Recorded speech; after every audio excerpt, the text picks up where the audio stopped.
So here we are going to see about big data storage, and we are just combining the big data storage with the dimensional reducibility.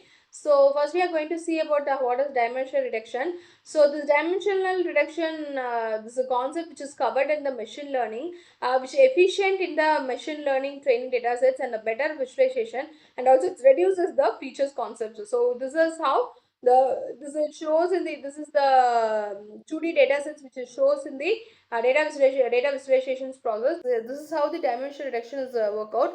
So here this concept is used in the main machine learning algorithms, which in the PCA, PSC filter models and everywhere. So the how the data will be could be stored in as the it will be focused in the collections. So how the big data is collected such data. So this is the how this machine learning this concept is applicable in the big data. So let's going to see.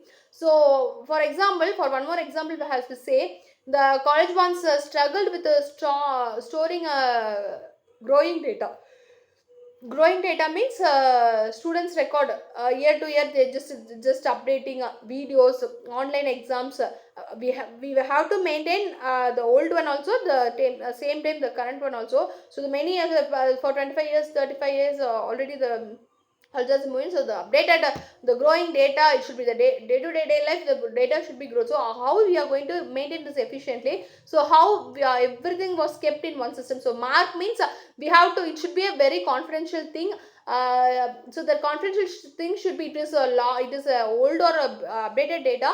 The data should be, it will be in a very secure person, it should be in a single system.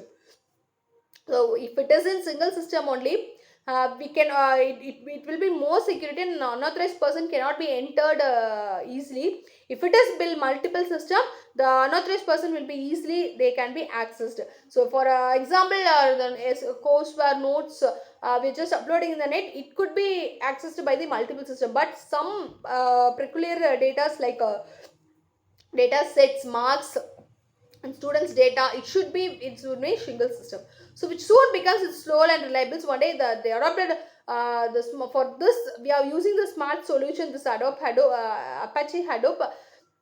So this, instead of storing data in one place, this splits into a smaller piece and stores it across the many computers, and each piece is copied for safety. So even if one system failed, the data will still secure. Soon, the college experience faster access, better storage, and no data which will lost. This is how the big data storage works, by distributing and protecting the data very efficiently. So the big data collection, here we are using the Apache Flume, Apache Scoop, and Hadoop HDFS. Mainly this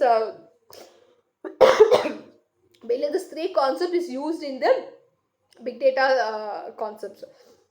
So these are the Apache Flume. So first we are going to see about the Apache Flume architecture. So here source, it uses source, channel, and chinks, and interpreters. Here it uses the source as which it's received the data from generated web to the Twitter app. Mainly for Apache Flume, we can say the good example streaming data. We can say as streaming data. There are many data, structured data, unstructured data. So for good example, we can say as streaming data. So here the channel which is used is memory, JDBC, and file system channels, and fully transactional reliable, and this translates to store buffering events. So this sync will stores the data into centralized store and consumes the event from channels. So this HDFS HBase another agents developed, and this is the output come of the agents. This is the alters inspects the future events. So this is the data receives from the generators, the web, Twitter, and apps. So next we are going to see about the next concept, that is Apache Scoop. So for this Apache Scoop, we can say as unstructured data and structured data. For Apache Flume, we can use the live streaming data. So here we can use the structured data, because here they have a two tools, that is import tool and export tool.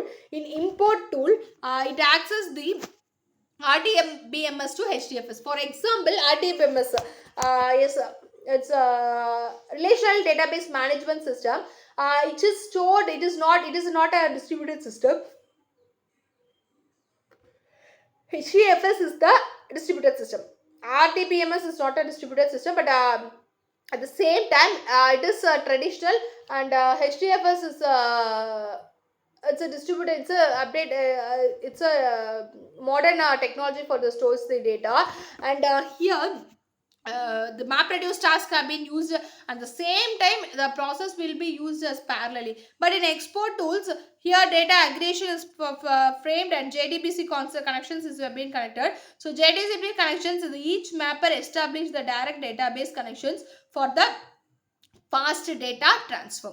So next, the data aggregations combines the HDFS file and maps them to database table rows. So this exports processed data back to relational database downstream user. So next, we are going to see about the difference between flume and scoop. So we have already seen that this is unstructured data, this is a structured data. So in process, it uses the streaming live real time, and here it uses the batch transfer time. So here it uses the web and social feeds, and here it uses the RDBMS source. So log collections is uses the clickstream analytics and social media tracking, and here it uses the data migrations, which warehouse in my data migration it uses the ELTCs and batch processing.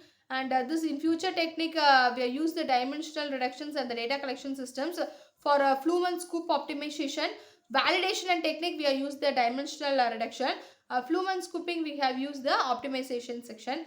So these are the core valves, that is a scale system for automated and optimizations, and here we use the applicable for points.